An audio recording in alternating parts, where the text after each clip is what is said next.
Hey, what's up, y'all? It's Charlie. On today's episode, I'm going to be showing y'all how to make my delicious Louisiana Maque Choux from scratch. Now, some people might ask me, Charlie, what's a Maque Choux? Well, a Maque Choux is a traditional dish from Louisiana. It does have some Creole and American Indian cultures. Now, the name Maque Choux is derived from the French interpretation of the Native American name, Maque Choux. Now it's basically stewed corn. We braise our trinity, of course, in bacon fat and butter. And then next we add the corn and my favorite blend of New Orleans seasonings and a little chicken stock, homemade chicken stock from scratch. And we let it cook down until it's nice and concentrated. That's what you call in Louisiana, building on flavors. And then we add a little heavy whipping cream to thicken it up a little bit.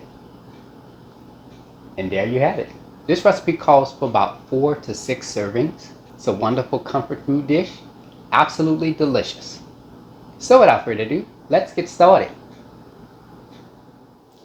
Alright, here's all what you'll need to make your homemade Maque Choux. Let's get started with our ingredients.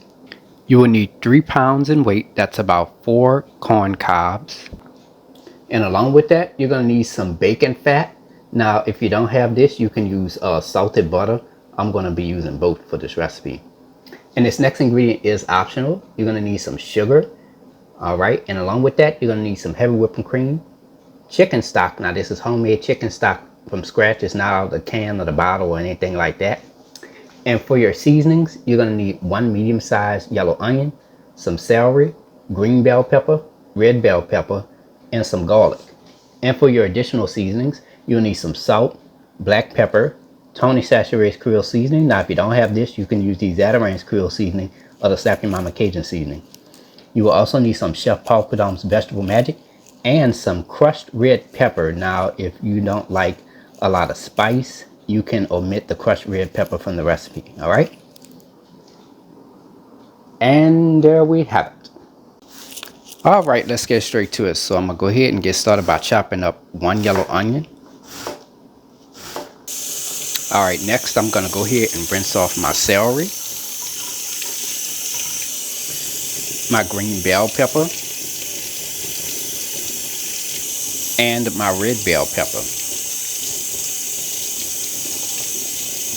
All right, now I'm going to go ahead and chop up about 1 to 2 ribs of celery. All right, now I'm going to go ahead and chop half of a green bell pepper. Now I'm going to go ahead and chop up 1 red bell pepper. Alright, here I have 2 cloves of garlic. I went on ahead and cut them in half. Now I'm going to go ahead and chop the garlic up until it is minced. Alright, here I have the corn cob here. And I'm going to just start by removing the leaves off. Just twist the bottom off. There we go. Alright, now I'm going to go ahead and rinse my corn off with cold water. Alright, here we have our corn here. Now to cut this is real simple. You got to make sure your knife is really sharp. Alright, let me move this out the way. And you're going to start from right here, the edge. And you're just going to cut down.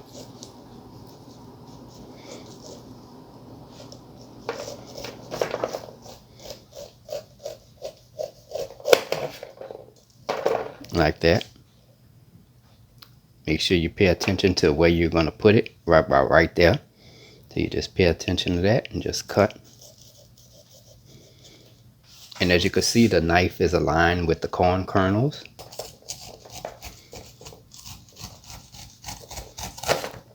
There we go. And you could take the corn cob and you can get rid of that if you want to. Or if not, you could take this and make a stock with it. Preheat your fire to medium heat. Alright, now let's get started with our corn mixture. So in this large saucepan, I'm going to add 2 tablespoons of the bacon fat. To that, I'm going to add 2 tablespoons of salted butter. And I'm going to just let that melt in there. Traditionally, this recipe is made with bacon fat, but I like to add the butter in there for the flavor.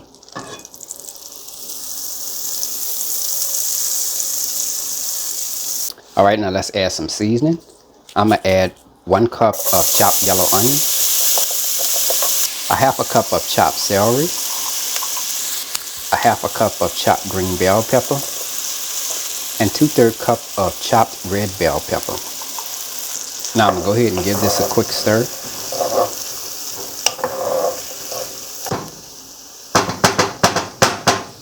Now I'm gonna let this saute for about 10 to 12 minutes, stirring occasionally. Alright, it's been about 10 to 12 minutes now, and as you can see, the seasoning is nice and caramelized. That's exactly what we're looking for. Now if your seasoning is not caramelized, you need to turn your fire up and let it cook a little bit longer until it looks like this. This is what you're looking for. Alright, next up I'm going to add 1 tablespoon of chopped garlic and the corn. I'm going to go ahead and give this a quick stir.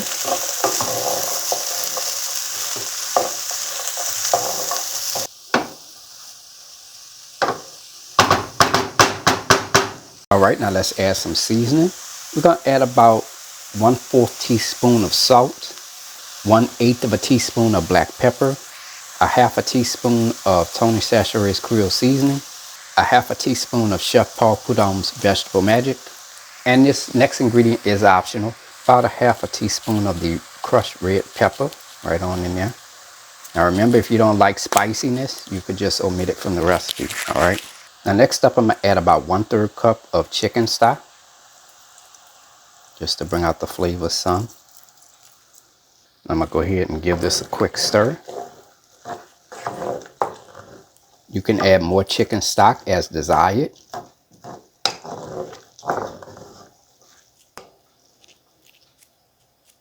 Now I'm going to cover this. I'm going to let this simmer for about 5 minutes, stirring occasionally.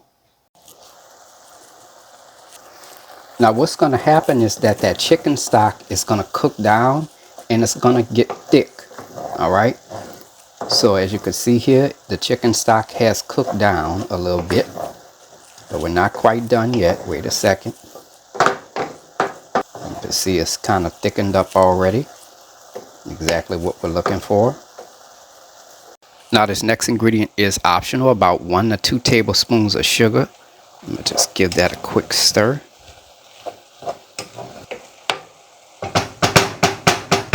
Next I'm going to add 1/3 cup of heavy whipping cream. That's just going to bring out the overall flavor of the dish and give it a creamy texture as well. So now I'm going to just go ahead and give this a quick stir.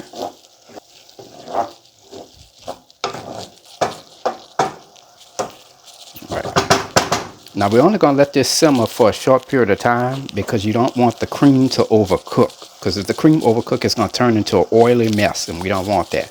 So we're just going to let this simmer for about 2 to 3 minutes, stirring occasionally. Alright y'all, it's been about 2 to 3 minutes now. And our maque choux is done. Now you're going to go ahead and turn your fire off. Alright, now for some quick tips. You want to let this cool off for about 30 minutes to an hour before serving. That way it can cool off and from there all the flavors can settle and increase. Alright. And for best results, you can serve this the very next day. So that way the flavors can settle and increase overnight and it'll taste much better the very next day.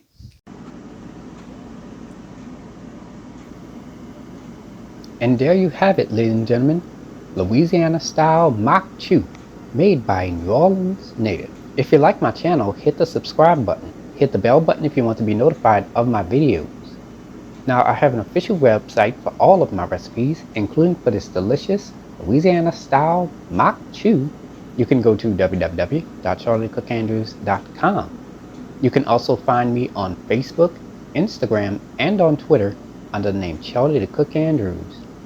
Stay tuned as Charlie's taste test is coming up next. Can't wait.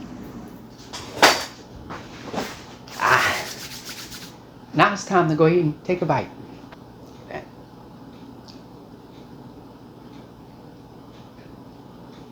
Oh my goodness. Woo!